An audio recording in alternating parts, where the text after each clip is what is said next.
जय श्री कृष्णा दोस्तों, राधे राधे। आप सभी का हमारे चैनल में बहुत बहुत स्वागत है। आज हम सभी शिव विवाह सप्ताह में शिव जी और माता पार्वती के विवाह से संबंधित सभी रस्मों को किस प्रकार किया गया था, आज हम सुनेंगे। ये कथा बड़ी ही खास और शिव भक्तों के लिए महत्वपूर्ण होने वाली है। अगर आप भी महाशिवरात्रि के इस पावन पवित्र दिन के लिए इंतजार कर रहे हैं तो आप सभी इस कथा का श्रवण अवश्य ही करिएगा। ये कथा बड़ी ही पुण्य फल देने वाली है। तो आइए भगवान का नाम लेकर कथा को प्रारंभ करते हैं। आप सभी कथा शुरू करने से पहले कमेंट बॉक्स में हर हर महादेव जरूर लिखना। तो प्रेम से बोलिए, भगवान शिव शंकर की जय हो। नारद जी ने पूछा, हे तात महाप्रज्ञ, कृपा कर अब मुझे यह बताइए कि सप्तऋषि के वहां से चले जाने पर हिमालय ने क्या किया। ब्रह्मा जी बोले, नारद, जब वह सप्तऋषि हिमालय से विदा लेकर कैलाश पर्वत पर चली गई तो हिमालय ने अपने सगे संबंधियों एवं भाई बंधुओं को आमंत्रित किया। जब सभी वहां एकत्रित हो गए तब ऋषियों की आज्ञा अनुसार हिमालय ने अपने राजपुरोहित श्री गर्ग जी से लगन पत्रिका लिखवाई।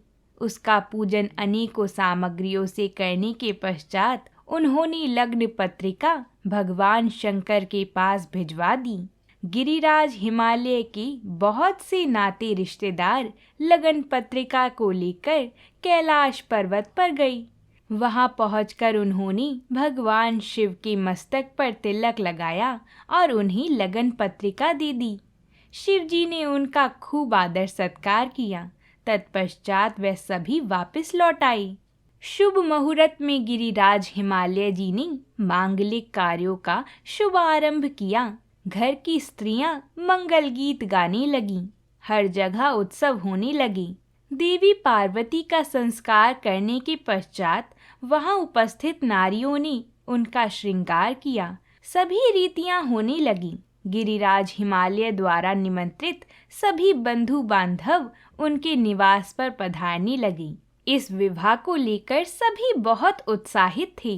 ब्रह्मा जी बोले, हे मुनि श्रेष्ठ नारद, शैलराज हिमालय ने अपने नगर को बारात के स्वागत के लिए विभिन्न प्रकार से सजाना शुरू कर दिया।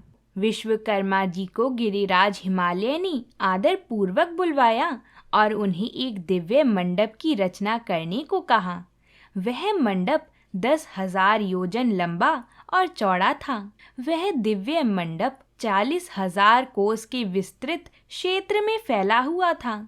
विश्वकर्मा जी, जो कि देवताओं के शिल्पी कहे जाते हैं, उन्होंने इस उत्तम मंडप की रचना करके अपनी कुशलता एवं निपुणता का परिचय दिया। यह मंडप अद्भुत जान पड़ता था। क्षीर सागर में निवास करने वाले श्री हरि विष्णु एवं उनके वाहन गरुण की रचना भी उस मंडप में की गई थी, जिसका स्वरूप साक्षात विष्णु जी जैसा ही था।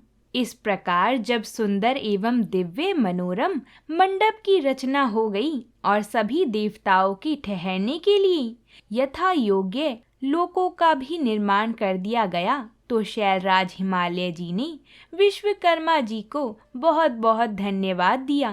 तत्पश्चात हिमालय प्रसन्नता पूर्वक भगवान शिव के शुभ आगमन की प्रतीक्षा करने लगे।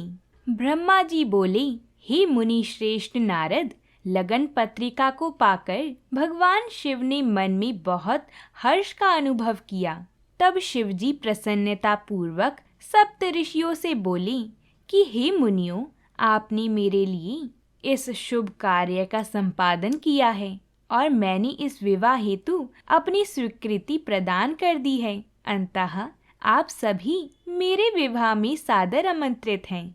भगवान शिव के शुभ वचन को सुनकर ऋषि गण बहुत प्रसन्न हुए और उनको आदर पूर्वक प्रणाम करके अपने धाम को चले गए। तब भगवान शिव ने तुम्हारा स्मरण किया। तुमने शिव जी के चरणों में मस्तक झुकाकर प्रणाम किया। तब भगवान शिव बोले, हे नारद, तुम्हारे दिए गए उपदेश से प्रभावित होकर ही देवी पार्वती ने घोर तपस्या की और उससे प्रसन्न होकर मैंने उन्हें अपनी पत्नी बनाने का वरदान दे दिया है। पार्वती की भक्ति ने मुझे वश में कर लिया है।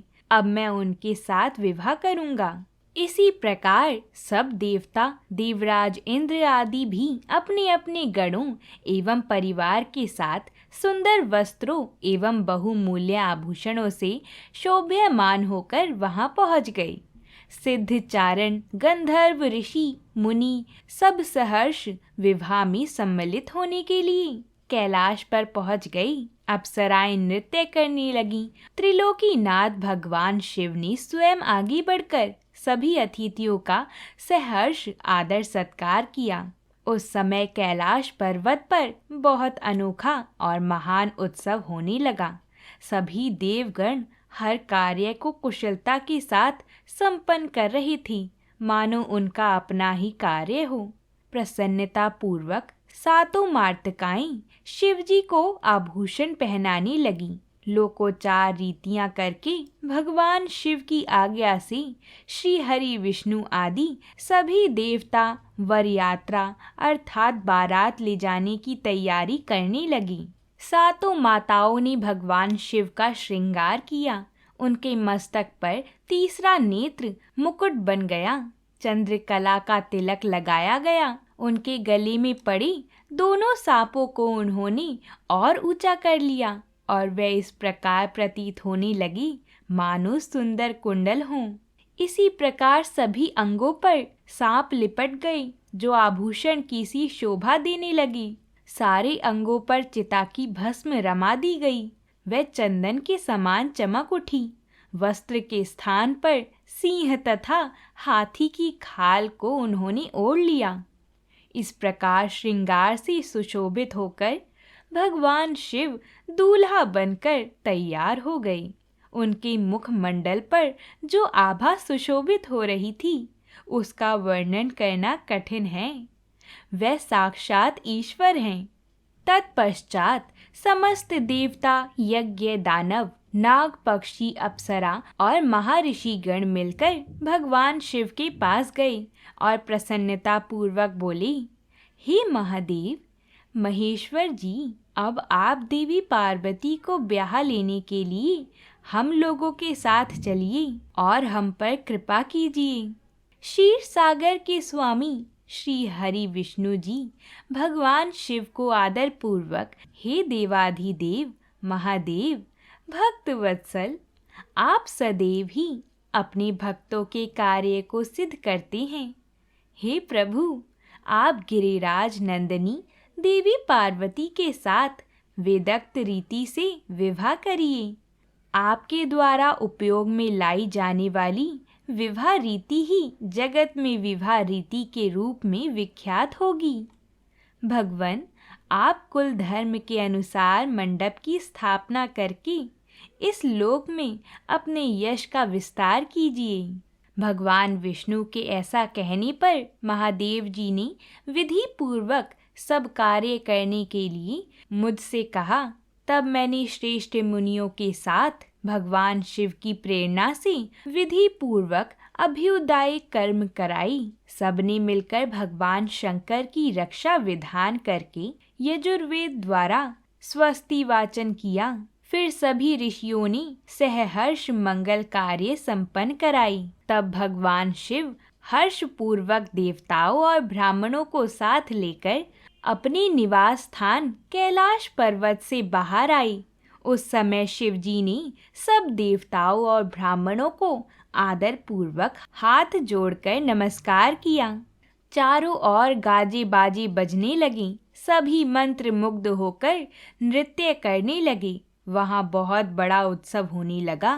ब्रह्मा जी बोले, भगवान शिव ने कुछ गणों को वहीं रुकने का आदेश देते हुए नंदीश्वर सहित सभी गणों को हिमालयपुरी चलने की आज्ञा दी।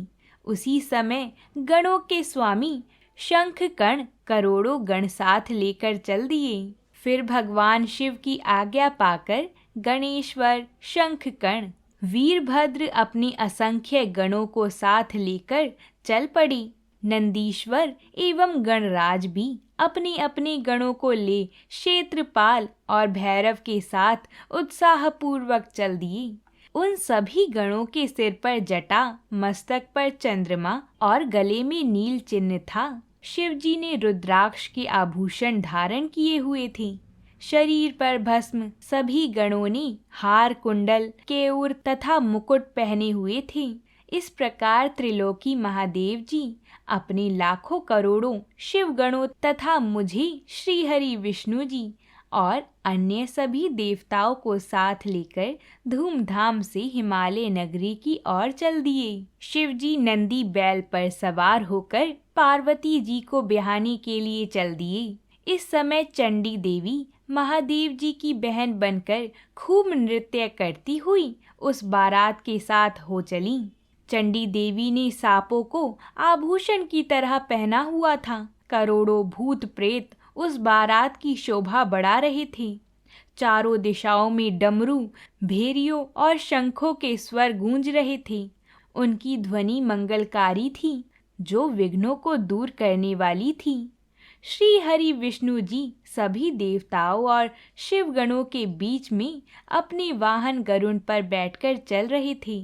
उनके सिर के ऊपर सोने का छत्र था। चमर डुलाए जा रहे थे। देवाधिदेव महादेव जी का शुभ विवाह देखने के लिए शाकिनी, बेताल, ब्रह्म राक्षस, भूत प्रेत, पिशाच, प्रथम आदि गण, श्रेष्ठ गंधर्व तथा किन्नर भी प्रसन्न मन से नाचते गाते उनके साथ हो लिए। इस विवाह में शामिल होने में स्त्रियां भी पीछे ना थीं। सभी जगत माताएं, देव कन्याएं, गायत्री, सावित्री, लक्ष्मी जी और सभी देवांगनाएं और देव पत्नियां तथा देव माताएं भी खुशी खुशी शंकर जी के विवाह में सम्मिलित होने के लिए बारात के साथ हो लीं। शिवजी नंदी पर आरूढ़ होकर उसकी शोभा बढ़ाते हैं। भगवान शिव की यह छवि बड़ी मनोहारी थी। वह सज धज कर अपनी विशाल बारात के साथ अपनी प्राण वल्लभा देवी पार्वती का पाणी ग्रहण करने के लिए सानंद होकर अपनी ससुर गिरिराज हिमालय की नगरी की ओर पग बढ़ा रही थी। वह सब मदमस्त होकर नाचते गाते हुए हिमालय जी के भवन की तरफ बढ़े जा रहे थे। भगवान शिव ने श्री हरि विष्णु जी से सलाह करके सबसे पहले तुमको गिरिराज हिमालय के पास भेजा। वहां पहुंचकर तुमने विश्वकर्मा के बनाए दिव्य और अनोखी मंडप को देखा। तुम्हें वहां आया देखकर शैलराज हिमालय ने तुमसे पूछा कि देवर्षि, क्या भगवान शिव बारात के साथ आ गए हैं? तब तुम्हें साथ लेकर हिमालय के पुत्र मेनक आदि तुम्हारे साथ बारात की अगवानी के लिए आई। भगवान शिव अपनी विशाल बारात के साथ हिमालय पुत्रों के पीछे चलकर हिमालय नगरी पहुंच गई। जब गिरिराज हिमालय ने उनके आगमन का समाचार सुना तो वह प्रसन्नता पूर्वक भक्ति भाव से भगवान शिव के दर्शन के लिए स्वयं आए। भगवान शंकर की बारात देखकर शैलराज हिमालय आश्चर्यचकित रह गई। इसके बाद शैलराज हिमालय महादेव जी के पास पहुंचे और दोनों हाथ जोड़कर उनको प्रणाम करके स्तुति करने लगी। सभी पर्वतों और ब्राह्मणों ने भी शिवजी की वंदना की। शिवजी अपने वाहन बैल पर बैठे थे।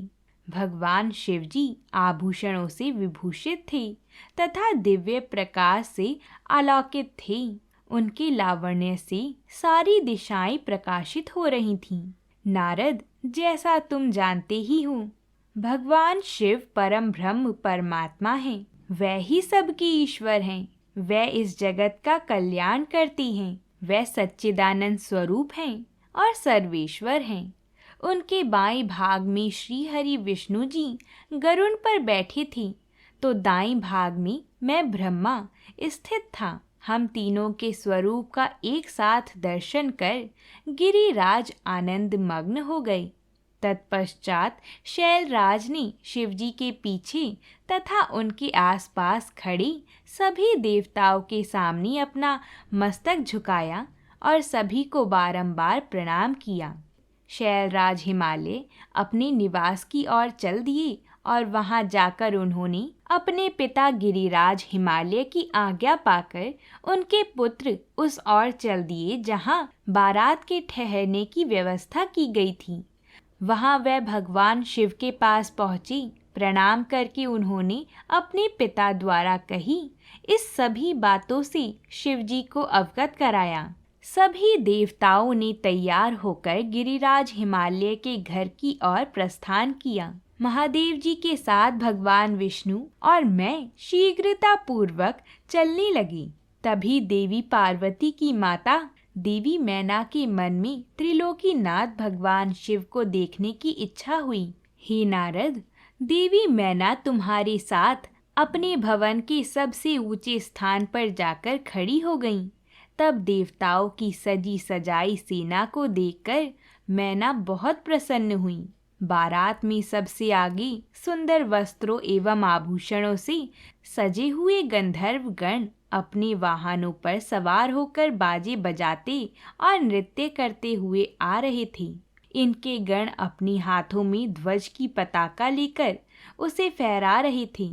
तब सभी देवता और मुनीश्वर एक से एक सुंदर और मनोहारी रूप के स्वामी थे और सर्वगुण संपन्न जान पड़ते थे। उन्हें देखकर नारद वह तुमसे यही प्रश्न करती कि क्या ये शिव हैं? तब तुमने मुस्कुराकर यह उत्तर दिया कि ये भगवान शिव के सेवक हैं।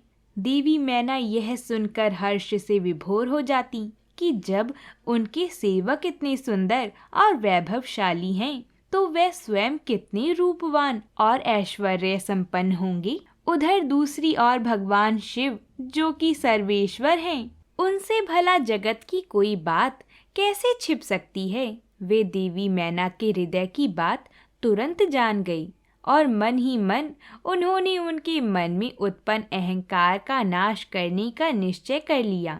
तभी वहां से जहां मैना और नारद तुम खड़े हुए थे, श्री हरि विष्णु पधारे। उनकी कीर्ति के सामने चंद्रमा की कांति भी फीकी पड़ जाती है। वह जलंधर के समान श्याम तथा 4 भुजाधारी थे। उन्होंने पीले वस्त्र पहन रखे थे। वह गरुड़ पर विराजमान थे। उन्हें देखकर देवी मैना के हर्ष की कोई सीमा न रही और वह तुमसे बोली कि जरूर यही मेरे पार्वती के पति भगवान शिव होंगे। नारद जी, देवी मैना के वचनों को सुनकर आप मुस्कुराए और उनसे बोले कि देवी, ये आपकी पुत्री पार्वती के होने वाले पति भगवान शिव नहीं हैं, बल्कि क्षीर सागर के स्वामी और जगत के पालनहार श्री हरि विष्णु हैं। ये भगवान शिव के प्रिय हैं और उनके कार्यों के अधिकारी भी हैं। तुम्हारी ये बात सुनकर मैना शिवजी के बारे में बहुत कुछ सोचने लगी कि मेरी पुत्री बहुत भाग्यशाली और सौभाग्यवती है, जिसे धन, वैभव और सर्वशक्ति संपन्न वर मिला है। वह शिवजी को दामाद के रूप में पाकर अपने कुल का भाग्योदान मान रही थी।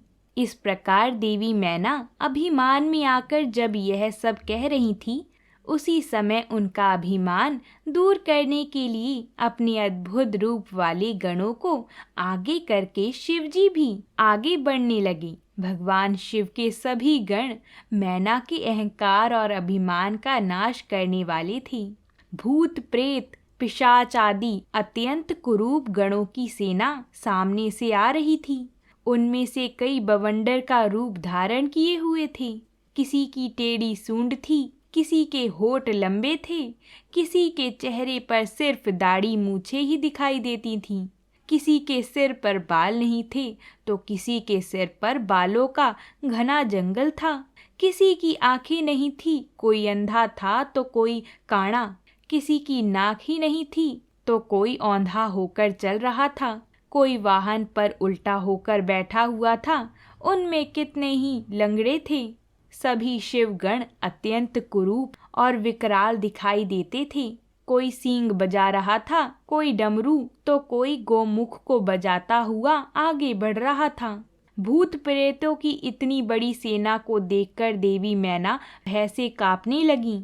इसी सेना के बीच में 5 मुख वाली, 3 नेत्रों, 10 भुजाओं वाली, शरीर पर भस्म लगाई, गले में मुंडों की माला पहनी, गले में सांपों को डाली, बाघ की खाल को ओढ़े, पिनाक धनुष हाथ में उठाई, त्रिशूल कंधे पर रखकर बड़े कुरूप और बड़े बैल पर चढ़े हुए भगवान शंकर देवी मैना को दिखाई दिए।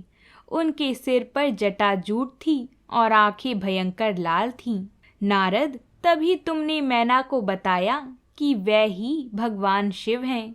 तुम्हारी यह बात सुनकर देवी मैना अत्यंत व्याकुल होकर तेज वायु के झकोरे लगने से टूटी लता के समान धरती पर धड़ाम से गिरकर मूर्छित हो गईं। उनके मुख से सिर्फ यही शब्द निकले कि सबने मिलकर मुझे छल कपट से राजी किया है। मैं सबके आग्रह को मानकर बर्बाद हो गई। मैना के इस प्रकार बेहोश हो जाने पर उनकी अनेक दासियां वहां भागती हुई आ गईं। अनेकों प्रकार के उपाय करने के पश्चात धीरे धीरे मैना देवी को होश आया। ब्रह्मा जी बोले, नारद, जब हिमालय पत्नी मैना को होश आया तब वह बड़ी दुखी थीं और रोए जा रही थीं। उनका जोर जोर से दहाड़े मार मार कर रोना रुकने का नाम ही नहीं ले रहा था। वह रोते हुए अपने पुत्रों और पुत्री तथा अपने पति गिरिराज हिमालय सहित देवर्षि नारद व सप्त ऋषियों की निंदा करते हुए उन्हें कोस रही थीं। देवी मैना बोली, हे नारद मुनि, आपने ही हमारे घर आकर यह कहा था कि शिवा शिव का वरण करेंगी। तुम्हारी बातों को मानकर हम सब ने अपनी पुत्री पार्वती को भगवान शिव की तपस्या करने के लिए वन भेजा। उसने ऐसी तपस्या की जो कि बड़े बड़े ऋषि मुनियों के लिए भी कठिन है, परंतु उसकी इतनी पूजा आराधना का यह फल उसे मिला जो कि देखने में भी दुख देने वाला है। इसे देखकर हमें अत्यंत दुख और भय प्राप्त हुआ है। हे भगवान, मैं क्या करूं, कहाँ जाऊं? भला कौन मुझे इस महान दुख से छुटकारा दिला सकता है? मैं तो किसी को भी अपना मुंह दिखाने योग्य नहीं रही। हाय, मेरा तो सब कुछ लुट गया। मैं तो पूरी तरह से बर्बाद हो गई हूँ। यह कहकर देवी मैना अपनी पुत्री पार्वती से बोली, ना समझ, तुमने सोने के बदले कांच खरीद लिया है। सुंदर सुगंधित चंदन को छोड़कर अपने शरीर पर कीचड़ का लेप कर लिया है। यह मूर्ख तो यह भी नहीं समझती कि इसने हंस को उड़ाकर उसके स्थान पर कौवे को पाल लिया है। गंगा जल, जिसे सबसे पवित्र समझा जाता है, उसको फेंक कर कुएं के जल को पी लिया है। बेटी, तूने हमारे कुल के यश का सर्वनाश करने की इच्छा कर ली है। तभी तो मंगलमयी विभूति को फेंककर घर में चिता की अमंगलमयी राख को लाना चाहती है। तूने बड़ी भारी मूर्खता कर दी है। जो सूर्य, चंद्रमा, श्री हरि विष्णु और देवराज इंद्र जैसे सुंदर, सर्वगुण संपन्न, परम ईश्वर और वैभव के स्वामियों को छोड़कर तूने दुष्ट नारद की बातों में आकर एक महाकुरूप शिव के लिए रात दिन वनों की खाक छानती रही और घोर तपस्या करती रही। तुझे तेरी बुद्धि, तेरे रूप तथा तेरी सहायता करने वाले प्रत्येक उस मनुष्य को धिक्कार है जिसने तुझे गलत राह पर चलने में मदद की है। हमको भी धिक्कार है जो मैंने और तेरे पिता ने तुझे जन्म दिया। यह कहकर देवी मैना मूर्छित होकर फर्श पर गिर पड़ी। तब उस समय उनकी ऐसी हालत देखकर सभी देवता उन्हें समझाने के लिए उनके पास गए। जब शैलराज हिमालय को मैना के इस व्यवहार की सूचना मिली तो वह फौरन दौड़ते हुए अपनी पत्नी के पास आए और बोले, हे प्रिय, तुम इतनी क्रोधित क्यों हो रही हो? देखो, हमारे घर में कौन कौन से महात्मा पधारे हैं और तुम इनका अपमान कर रही हो। तुम भगवान शंकर के भयानक रूप को देखकर भयभीत हो गई हो। देवी, वह तो सर्वेश्वर हैं। भय करना छोड़कर उनके मंगलमय रूप का दर्शन करो। विवाह के शुभ कार्यों का शुभारंभ करो। अपने हठ को छोड़ो और क्रोध का त्याग करो। शिव पार्वती विवाह के मंगलमय कार्यों को संपन्न करो। देवी, तुम जानती हो कि भगवान शिव अनुपम लीलाएं करते हैं। यह भी उनकी लीला का एक भाग ही है। अंततः तुम अपने मन के डर को दूर करके यथाशीघ्र पूर्ववत कार्य करो। शैलराज हिमालय के ये वचन सुनकर उनकी पत्नी मैना अत्यंत क्रोधित हो गईं और बोली, हे स्वामी, आप ऐसा करिए कि पार्वती के गले में रस्सी बांधकर उसे पर्वत से नीचे गिरा दीजिए या फिर उसे समुद्र में डुबा दीजिए। चाहे कुछ भी करके उसकी जीवन लीला समाप्त कर दीजिए। मैं आपको कुछ नहीं कहूँगी, परंतु मैं पार्वती का हाथ किसी भी परिस्थिति में शिव को नहीं सौंपूंगी। यदि फिर भी आपने हठपूर्वक पार्वती का विवाह शिव से करने की ठान ली है तो मैं अपने प्राणों को त्याग दूंगी। अपनी माता मैना के ऐसे वचन सुनकर पार्वती जी उनके करीब आकर बोली, माता, आप तो ज्ञान की प्रतिमूर्ति हैं। आप सदा ही धर्म के पथ का अनुसरण करने वाली हैं। भला आज ऐसा क्या हो गया है जो आप धर्म के मार्ग से विमुख हो रही हैं? हे माता, महादेव जी तो देवों के देव हैं। वह निर्गुण निराकार हैं। वह तो परब्रह्म परमात्मा हैं, सबके सर्वेश्वर हैं। ब्रह्मा विष्णु भी सदा उनकी सेवा में तत्पर रहते हैं। हे माता, आपको तो इस बात पर गर्व होना चाहिए कि आपकी पुत्री का हाथ मांगने के लिए देवता भी याचक की भांति आपके दरवाजे पर पधारे हैं। अंततः आप बेकार की बातों को छोड़कर उत्तम कार्य करो।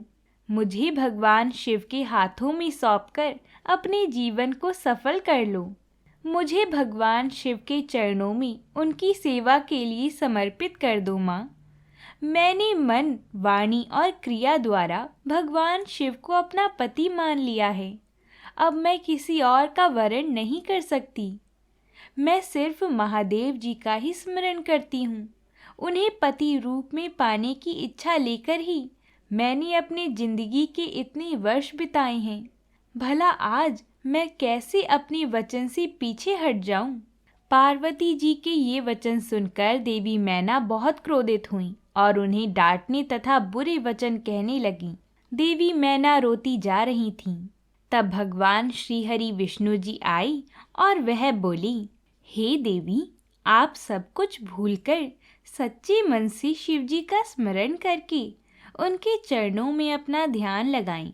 आपके सारे दुख और कलेश मिट जाएंगी और आपको परम सुख की प्राप्ति होगी। श्रीहरि विष्णु जी द्वारा जब मैना को इस प्रकार समझाया गया तो देवी मैना का क्रोध कुछ कम हुआ। कुछ शांत होने पर उन्होंने कुछ देर मन में विचार किया। तत्पश्चात मैना श्रीहरि विष्णु जी से बोली, मैं आपकी हर बात समझ गई हूँ। मैं यह भी जानती हूँ कि भगवान शिव सर्वेश्वर हैं और इस जगत के कण कण में व्याप्त हैं। मैं आपकी इच्छा अनुसार भगवान शिव को अपनी पुत्री सौंप सकती हूँ, पर मेरी एक शर्त है। तब विष्णु जी के आग्रह करने पर देवी मैना ने कहा, यदि महादेव जी सुंदर शरीर धारण कर लें तो मैं हर्षपूर्वक अपनी पुत्री पार्वती का विवाह उनसे कर दूंगी। ऐसा कहकर देवी मैना चुप हो गईं। धन्य है भक्तवत्सल त्रिलोकीनाथ, भगवान शिव की माया जो सबको मोह में डालने वाली है। तब तुम्हारी बात मानकर तथा देवताओं का कार्य सिद्ध करने की इच्छा से भगवान शिव ने प्रसन्नता पूर्वक अद्भुत, उत्तम और दिव्य रूप धारण कर लिया। उस समय भगवान शिव कामदेव से अधिक रूपवान लग रहे थे। उनके सुंदर रूप लावण्य को देखकर तुम प्रसन्न होते हुए तुरंत देवी मैना के पास उन्हें यह शुभ समाचार देने के लिए गई। तब देवी मैना आपको अपने साथ लेकर भगवान शिव के दर्शन करने के लिए गईं। वहां पहुंचकर मैना ने भगवान शिव के परम आनंददायक सुंदर रूप के दर्शन किए। शिवजी का मुख अरविंद करोड़ों सूर्य के समान तेजस्वी, सुंदर एवं दिव्य था। उनके विशाल मस्तक पर चंद्रमा सुशोभित था। सूर्य ने उनके सिर पर छत्र धारण कर रखा था। भगवान शिव प्रसन्न मुद्रा में थे। वह ललित लावण्य से युक्त मनोहर गौर वर्ण चंद्रलेखा से अलंकृत होकर बिजली की भांति चमक रहे थे। विष्णु सहित सभी देवता एवं ऋषि मुनि उनकी प्रेम पूर्वक सेवा कर रहे थे। भगवान शिव के गिरिराज हिमालय के द्वार पर पधारते ही वहां महान उत्सव होने लगा। ब्रह्मा जी बोले, हे नारद, हिमालय की पत्नी मैना भी अंदर से शिव जी की आरती उतारने के लिए सुंदर दीपकों से सजी हुई थाली लेकर बाहर आईं। उस समय उनके साथ ऋषि पत्नियां तथा अन्य स्त्रियां भी मौजूद थीं। भगवान शिव का मनोहर रूप चारों ओर अपनी कांति बिखेर रहा था। उस समय महादेव जी की शोभा अद्भुत व निराली थी। उनका सुंदर विलक्षण रूप देखकर पल भर के लिए मैना चित्रलिखित सी होकर रह गईं। फिर प्रसन्नता पूर्वक बोली, हे देवाधिदेव महेश्वर शिव जी, मेरी पुत्री पार्वती धन्य है, जिसने घोर तपस्या करके आपको प्रसन्न किया। मेरा सौभाग्य है कि परम कल्याणकारी भगवान सदाशिव आज मेरे घर पधारे हैं। भगवान, मैं अक्षम्य अपराध कर बैठी हूँ। मैंने आपकी बहुत निंदा की। प्रभु, मैं आपसे दोनों हाथ जोड़कर क्षमा याचना करती हूँ।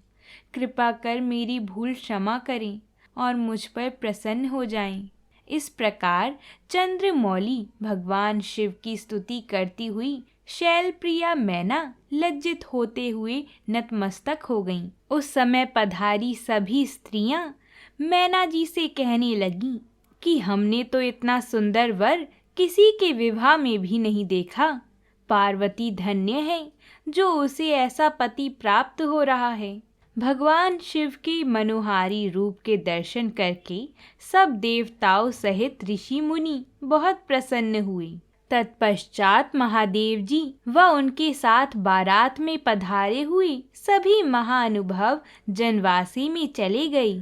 तो बोलिए भगवान शिव शंकर की जय हो। इस प्रकार शिव विवाह सप्ताह में आज की कथा पूर्ण होती है। अब हम आपसे कल मिलेंगे महाशिवरात्रि के पावन अवसर पर। कल की कथा बड़ी ही महत्वपूर्ण और मनमोहक होने वाली है तथा महाशिवरात्रि के अवसर पर उस कथा का श्रवण करना बहुत ही महत्वपूर्ण बोला जाता है। और जिसके लिए हमने पूरी सप्ताह शिव विवाह कथा सुनी, वो अवसर आ ही गया है। तो आप सभी शिव जी और माता पार्वती की विवाह की कथा अवश्य ही सुनिएगा। तब तक के लिए प्रेम से बोलिए हर हर महादेव।